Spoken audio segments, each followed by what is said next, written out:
Well, I did a vote, and apparently lots of you guys want to know the story of when I punched someone. Probably thought that I was the villain. But it's not exactly what you think.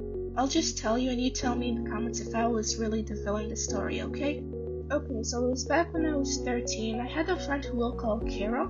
By the way, it's not her real name. And she had a brother who we'll call Liam. I'm sorry to the Liams out there, it's just the first thing that came into my mind.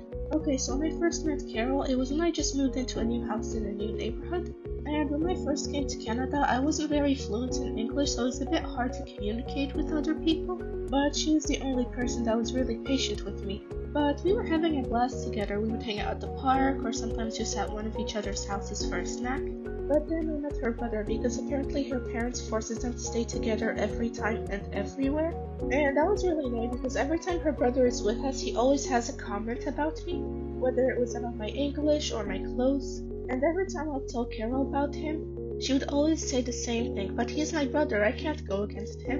And I know what you're thinking. You're probably thinking, just stop being friends with her. And that's the problem. I was just so desperate of having friends because everybody in school kept ignoring me.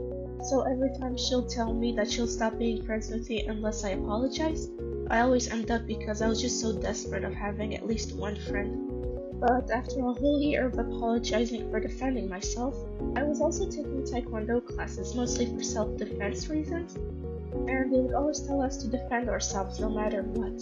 But then one day, we were all at the park, all hanging out together.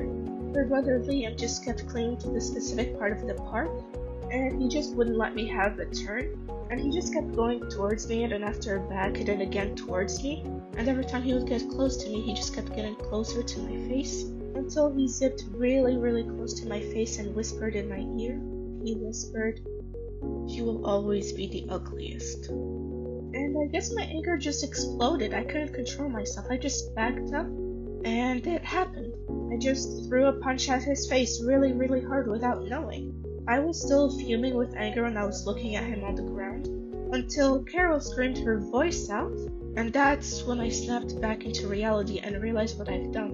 And I just didn't know what to do. I just stared at them in shock, and then I just ran away. I just kept running and running until I reached my house and closed the door. Until her parents came at my house and started screaming and complaining at my dad that I punched him for no reason. And after at least 10 minutes of yelling, my dad closed the door and looked straight at me. And I was just ready to be punished, maybe being grounded for a month or even a year. I was just ready for my punishment. But then he just said quietly, "I'm proud of you." And I was like, wait, what? Apparently he and my mom always knew about how much Liam kept bullying me and just wanted to do something. But they didn't do anything because they knew how much I wanted Carol to stay my friend. And they wanted me to realize that Carol was never a true friend in the first place. Until now, when they heard that I defended myself. So yeah, that's the story of when I punched someone. And tell me in the comments, was I the villain in this story? Anyway, thank you so much for listening all the way to the end. And I hope you enjoyed it. Bye!